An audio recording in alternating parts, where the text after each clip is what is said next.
Afternoon. So, ito na, because we're talking about misrepresentations in media, clarify ko lang, the reason we invited Governor Rosal was because actually Albay was on the president's list of provinces that cornered the most flood control projects in the country.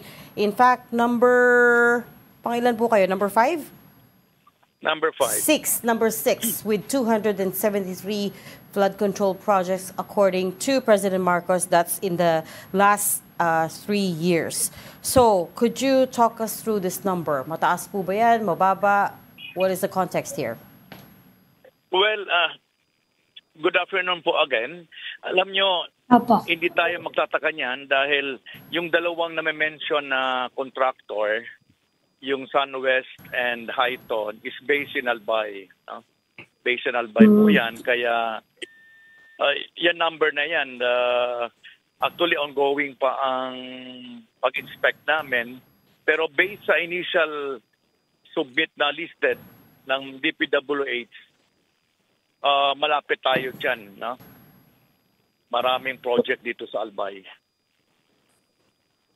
Governor, can you tell us kung ano-anong klase yung mga flood control projects na yan? Dredging po ba yan? O yung sinisimento yung mga gilid ng waterways? Ano po kaya sila? Actually, it's a combination. Meron dredging lang, merong dike lang, or merong dredging lang. No? So sa ngayon, andito nga ako sa isang barangay sa Ginobatan, yung barangay Masarawag, no? Na dumadaan na yung tubig sa kalsada mismo. No? So, nagkakaroon kami ng consultation. Ito dapat ang mga lalagyan ng mga flood control, pero ito ngayon yung nakita natin na wala. No? So, patuloy pa ang investigasyon namin. Sino po yung namili nung karamihan sa project? DPWH po ba yan? Ano yung proseso sa probinsya nyo? Do you get to give inputs to the DPWH? Saka yung iba ba dyan, local projects? Actually, supposedly, under the law, dapat lahat ng program sa project mag-emanate dapat yan, di ba, sa local development plan ng mga LGUs. Pero dito, lumalabas, kami na lang ang pinapadalahan ng DPWH na merong project na na-release para sa amin. No? Kaya minsan, hindi na dinadaan sa LGU, sa mga barangay. No? Kaya nga ngayon, marami dito ng mga mayor at former mayor nagsasabi na hindi nila alam yung mga projects. No? But Governor, is that believable that wala kayong alam of what's going on in your backyard, especially for provinces that have hundreds of flood control projects over the past 3 years? Is that necessarily believable? Well, ako kasi kakabalik ko lang, I was elected in 2022, but 6 months lang ako, di ba? But kakabalik ko lang, but based on the initial investigasyon ko sa mga mayors, saka sa ating Provincial Engineers Office, halos lahat, pinapadalahan sila, mag-uumpisa na ang projects. Tapos po yung actually merong statement yung mga mayors, about 70 mayors at nadadagdagan pa yata. Pareho po kayo na sinasabi na binabypass daw sila ng DPWH sa implementation of projects. Yun ba yung SOP ba yun? Yun ba yung talagang, you were a former governor, bumalik kayo. Ano ba talaga yung, wala bang rules dyan? Actually, ano ba yung protocol dyan? Dapat ba kayo yung mag-earmark tapos sasabihin ng DPWH, ito, umpisa na namin. Tapos, sino yung magmamonitor? Yeah. Actually, dapat ang proseso ganito. The LGUs will submit the programs and projects sa Regional Development Council o tinatawag natin RDC. Yan ang isusubmit natin sa DPWH for funding. Dapat yan. Mahirap na magsalita. Pero dito nakita ko, yung mga district engineers, which yan baga hawak niya ng mga congressmen. Parang sa tingin ko yan ang nangyayari. Yung district engineer, sila na nagagawa ng lista. Then of course, siyempre, didepensahan ng Congress yan, ng congressman yan doon sa pag-submit ng budget, yung tinatawag nila na National Expenditures Program or NEP, no? So ito ngayon ang nangyayari, kaya karamihan ng mga mayors sa governor hindi alam yan, no?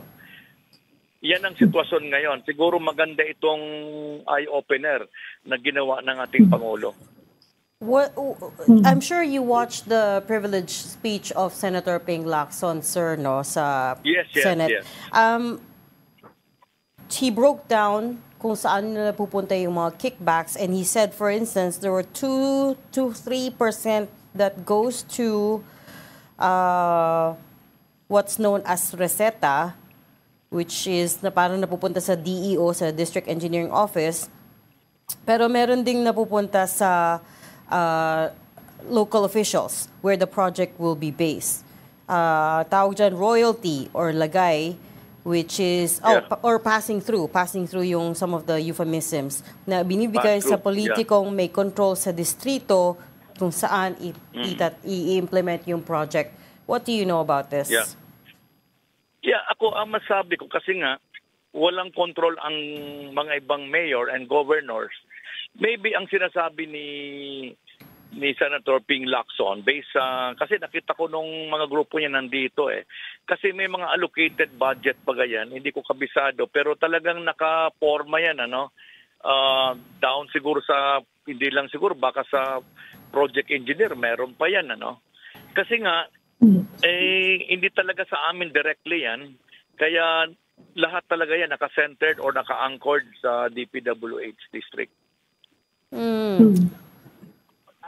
I mean, sa nakikita nyo ngayon sitwasyon, Governor, ano yung suggestion na pwedeng gawin para mabawasan yung opportunities for commissions, for corruption?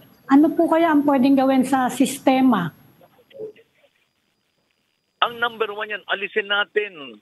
Dapat yung paglagay ng project galing sa Kongreso, yung pag nag-allocate sa district, dapat siguro i-centered natin doon sa local government, kung ano ang mga requirements ng ating mga mayors kasi sila talaga ang directly na magbe-benefit or sila ang apektado. So ako sa tingin ko, sundin lang natin yung batas na yung mga request sana ng mga mayors saka mga local chief executives sana doon ibaba sa DPWH, may check and balance, bago mag-umpisa at ang proyekto dapat manggagaling mag-emanate sa local government. Pero actually, yun yung National Expenditure Program yun ang sinasabi ng DPWH, kukuha sila ng input sa local government and then they will prepare the NEP, pag-uusapan yan dun sa Development Budget Coordination Committee Kaya lang pagdating sa Kongreso, yun ang nangyayari. Nagkakaroon ng insertion.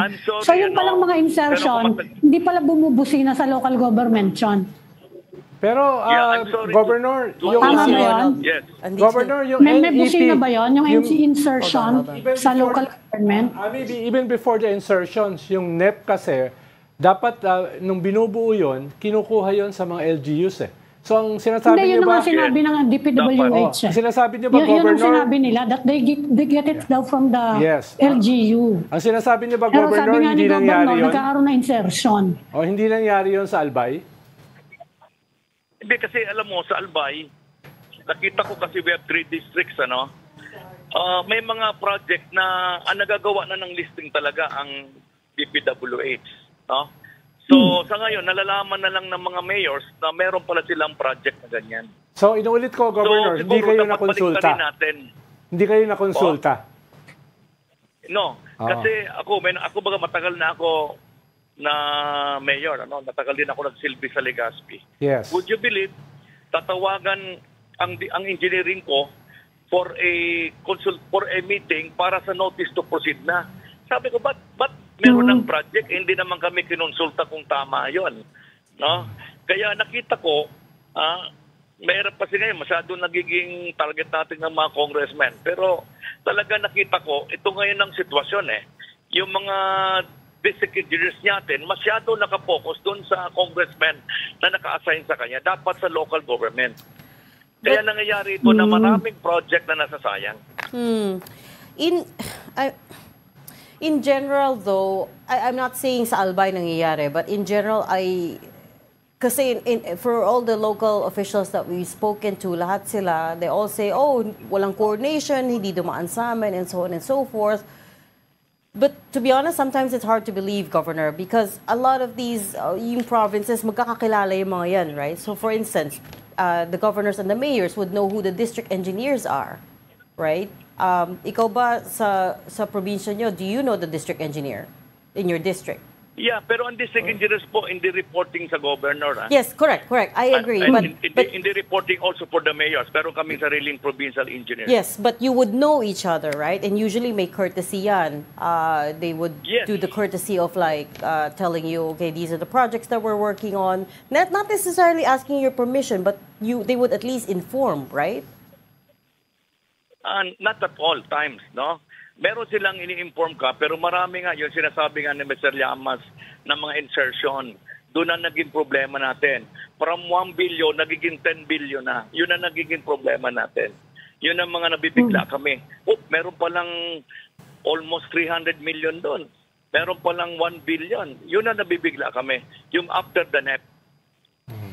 Sir, kapag gano'n na nag-umpisa na implementation, Governor, may role ba yung local government sa pagmomonitor ng project? Yes. Meron kami. Kaya lang, ang problema natin, hindi ito ang basihan ng pagbayad ng DPWH. Kasi sila, may sarili silang monitoring. No? So, ipinapapaalam lang sa amin kung tapos na. No? Mayor, halimbawa yung contractor, di ba? Kailangan nila ng permit from the local government to start a project. Di ba kailangan ng work permit? Kahit man lang magbusina doon sa barangay na, ay mag-umpisa na kami dito maghukay, ganon. Ano yung process? Yes, totoo yan. Yes, totoo yan. As a matter of fact, when I was still a mayor, dumidiretso sila sa barangay kasi mas madali nilang makausap yon. Alam mo na, minsan kulang din ang alaman nila. Mas madali dumidirect sila doon, no? Iniimbita lang yung engineering namin. Minsan nga, sinasabihan ko, bakit kami mag-a-attend? Dapat mauna kayo sa local chief executive muna para malaman natin kung ang project nyo, talagang yun ang kailangan natin. Kaya sa tingin ko ngayon, dahil nga hindi na dumadaan sa tama yung NEP natin, na dapat nandun yan lahat sa RDC o Regional Development Council, kaya marami tayong ganitong problema ngayon. Governor, I met you when... na hindi naman parte ng NEP ng RDC. Dapat baga, siguro balikan ni Pangulo yan na tanungin bakit napupunduhan sa Kongreso na hindi naman approved sa NEP. Governor, matagal na kayo sa LGU, no? I met you when you were a mayor of Legazpi. Yes. Matagal na po. Wala ba kayong namomonitor ng mga ghost projects, anomalous projects, low quality projects dyan sa inyong teritoryo? Even before, sumabog itong mga anomalous flood control projects na ito sa kasalukuyang landscape. Well, alam mo, sa dami ng project, no? Sa dami ng may mga, ang mga makaduda-duda yung mga, halimbawa, 100 million pero 3 araw o ilang buwan lang trinabaho, yan ang nakita kong duda ko. Na inumpisanan lang or pinoprogramahan lang, pero tingin ko, kasi mahirap din magsalita, no? Pero yan ang mga duda ng mga tao mismo. Kanina nga lang, may nagpunta sa akin barangay kung ano yung project na yon. Kasi nabibigla na lang yung mga tao sa barangay na meron palang project kanya. Okay. Kaya yung mga ghost, tingin ko, the only way na makuha talaga natin yan, the cooperation with the DPWH. Kung anong programa, dapat talaga puntahan na ngayon. Kaya ako nagpapakuha na ako ng listing. Tumutulong ako ngayon. Lahat ng listing ng mga nagawa since 2023 up to 2025. So tutulungan natin ang Pangulo na mahanap natin yung mga project. Kaya kailangan yung mga listing mapunta muna sa Office of the Governor. Okay. Let us know when you get that full listing. Pero for now, we have to leave the conversation because we're running out of time. Thank you so much for talking to us today, Albay Governor Noel Rosal. Salamat, Governor. Thank you.